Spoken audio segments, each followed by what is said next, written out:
આ તરવેણી મને પૂછ્યા વગર ક્યાં ગઈ હશે? ગામના લોકો પણ આવતા જ હશે. મેં નરસિંહને શોધવાની વાત તો કરી છે, પણ બધા સામે નરસિંહને હાજર કેવી રીતે કરું?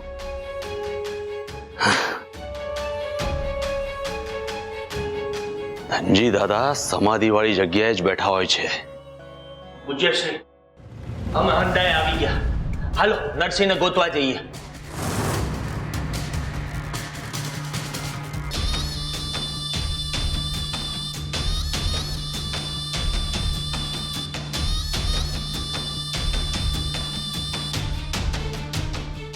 પૂજ્યશ્રી, શું થયું?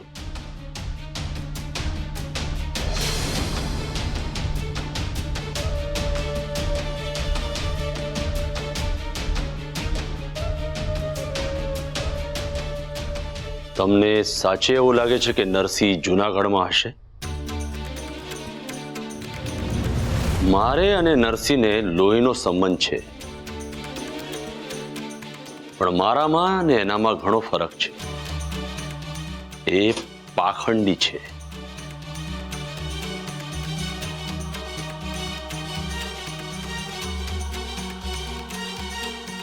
અરે તમે બધા બહુ ભોળા છો.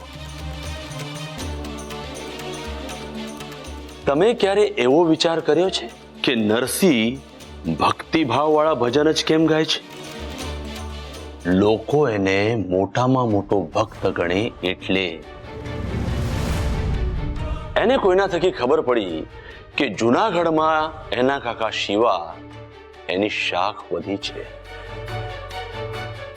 લોકો એને પૂજે છે, એટલે એને મારી ઈર્ષા થઈ.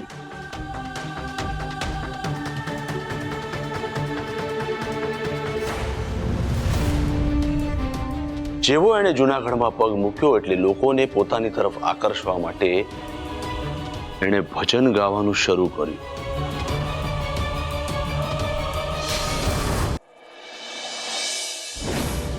ક્યારે મેં મારી જાતને મહાદેવનો મોટો ભક્ત સાબિત કરવા માટે ભજન ગાયા છે?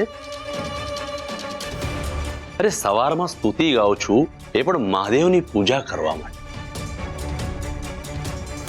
અને મારી આ જ વાત લોકોને ગમી ગઈ અને મને પૂજવા લાગ્યા. પણ હું ક્યારેય કોઈને નથી કહેતો કે મને પૂજો. ક્યારેય કહ્યું છે? ના. અને તમે લોકો જાણો જ છો કે મારી અંતઃસ્ફુરણાથી મેં કેટલાય લોકોની તકલીફો દૂર કરી છે. હા. પૂજ્યશ્રી, તમે તો અમારા માટે ભગવાન જેવા જ છો. પણ છેલ્લા કેટલાય દીથી ગામમાં જે ઘટનાઓ બની રહી છે એનો પડઘો રાજમહેલ સુધી પડ્યો છે. અને તમે તો નરસિંહને શોધવાની જવાબદારી લીધી છે. અરે હું તમને એ જ સમજાવવા માંગુ છું કે નરસિંહને શોધવો એટલે સમયનો બગાડ. તમે લોકો મને એ કહો કે જે માણસ મારા માટે પૂજા કરતો હોય એનું શું કામ ગાયબ કરું? મને જ નુકસાન ન થાય. અને બીજી વાત એ કે એણે કહ્યું હતું કે આવી પૂજાથી પ્રાણ પાછા નથી આવતા. એ અંધશ્રદ્ધા તોડવા માટે હું પૂજા કરું છું. પણ જ્યારે એને લાગ્યું કે મારા પ્રાણ પાછા આવશે અને એ ખોટો પડશે એટલે પૂજા અધૂરી મૂકીને જતો રહ્યો. મુસીબત આવે ને ત્યારે જે ભક્ત પાખંડી હોય એ જ ભાગી જાય છે. ભૂતકાળમાં મારા પર આટલી મુસીબતો આવી, ક્યારેય મને ભાગતા જોયો છે? ના. ઉપરથી શ્રવણનો પણ ક્યાંય પત્તો નથી. એટલે મને શંકા છે કે એ બંને મળેલા છે. અને રહી વાત ધનજી દાદાની આત્મા દેખાવાની, તો એમની આત્માની મુક્તિ માટે હું મારા હાથે પૂજા કરીશ. બસ આપણે ઘનશ્યામને એવો વિશ્વાસ અપાવી દઈએ કે હવે આપણને કોઈને ધનજી દાદા દેખાતા નથી. આ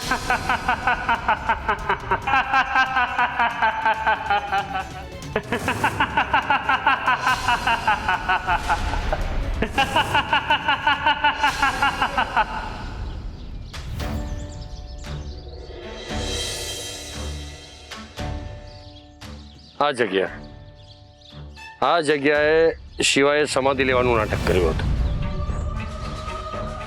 સમાધિ લેવી હોય તો કોઈએ ખાડો ખોદવો પડે અને પછી એને પૂરવો પણ પડે. શિવાએ આ બધું એકલે હાથે તો નહીં જ કર્યું હોય. એનો અર્થ એ થયો કે શિવા સમાધિ લેવાનો હતો એની જાણ એના ખાસ માણસોને હતી. પણ પર્વત કાકા, અત્યારે તો આ ખાડો પુરાયેલો છે. શિવાભાઈને જ્યારે બહાર કાઢ્યા ત્યાર પછી આ ખાડો ક્યારે પૂર્યો હશે? ખબર નહીં બહુ. આપણને તો પૂજ્યશ્રી જેવા મળ્યા એવા સાધુ બાપાએ ઘરે લઈ જવા કહ્યું હતું. એ પછી અહીંયા શું થયું એ આપણને ખબર જ નથી. મોટા ભાઈ, શું આપણે ફરી ખાડો ખોદવો જોઈએ? રાધે કૃષ્ણ.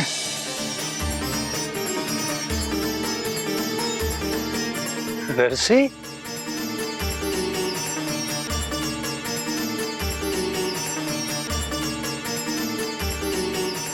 નરસિંહ, નરસિંહ, નરસિંહ.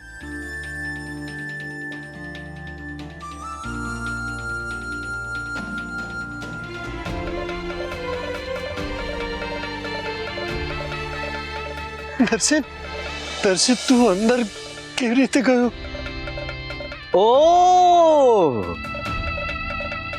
તો આ છે નરસિંહભાઈ.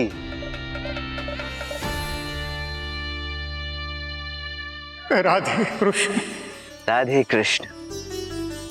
વિધિના લેખ લખાયેલા છે એટલે આ બધું થયું. જન્મ અને મૃત્યુ માણસના હાથમાં નથી હોતા, હરિના હાથમાં હોય છે. માણસ માટે કહેવત છે કે આંગળી આપીએ તો પોંચો પકડી લે, પણ જ્યારે હરિ આંગળી પકડી હોય ત્યારે હરિના ચરણમાં આખું શરીર ધરી દેવાનું હોય. હરિ જાતે મારા વ્યવહાર સાચવવા બેઠા હોય ત્યારે મારે ખોટા વિચાર કરવાના જ ન હોય. હરિ પર તમારી શ્રદ્ધા માટે મને તમારા પર માન છે. પર્વતભાઈ, હવે જો નરસિંહભાઈ મળી જ ગયા છે તો તમે કરેલી ફરિયાદનો કોઈ અર્થ નથી. ચાલો હું રજા લઉં. હા,